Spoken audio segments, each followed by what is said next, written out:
जय जगन्नाथ बंधुगण घर यही जगह चप्पल रखुले हो जातु सावधान नचेत होई पारे बड़ अनर्थ। यही दिगरे भूल भी रखतु नहीं चप्पल।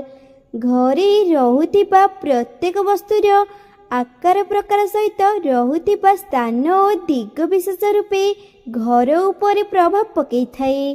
कारण प्रत्येक जिनिसर घरे रहिथिबा सठिक दिग और स्थान रही। जदि कौनसी भी वस्तु सठिक दिग किंबा सठिक स्थान रे न रही थाए तेबे सेठारे नकारात्मक शक्ति सृष्टि होई थाए, जहार प्रभाव घर ऊपर सीधा पड़ी थाए, जहा फल कि घरे विभिन्न प्रकार समस्या सृष्टि होई थाए। तेबे प्रत्येक लोक व्यवहार करुथिबा चप्पल को केउठारे ओ किभली भाबे रखिबा द्वारा घर ऊपर कौनसी कुप्रभाव पड़ी न थाए।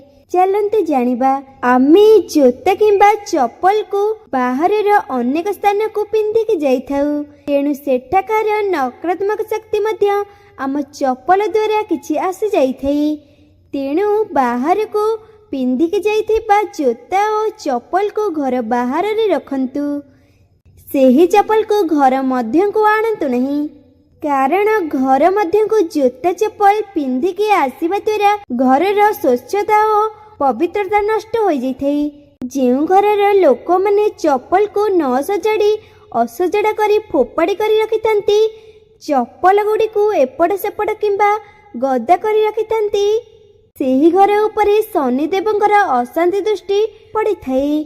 जेतेबेले व्यक्तिर शनि ग्रह अशांत रही थाए सेतेबेले व्यक्तिर सबु सुख और शांति भंग हो जाए। तेणु चप्पल को सर्वदा सजाड़ी कर रखंतु। घर बाहर रखुथिबा चप्पल गुड़िक जेपरी ओलटा भावे पड़ी न रहे सेथिप्रति विशेष दृष्टि देवा आवश्यक होइथाए। कारण चप्पल ओलटी पड़िले स्वास्थ्य समस्या सह अन्यान्य समस्या मध्य देखा देइथाए। जेउ चप्पल को आपण आउ व्यवहार करुनांती सेभली जोता और चप्पल को घरे रखंतु नहीं, नचे सेही स्थान रे नेगेटिव एनर्जी सृष्टि होई घर परिवार रे अशांति देखा देइथाए। उत्तर पश्चिम कोण बा दक्षिण कोण रे चप्पल रखिबा श्रेष्ठ स्थान होइथाए।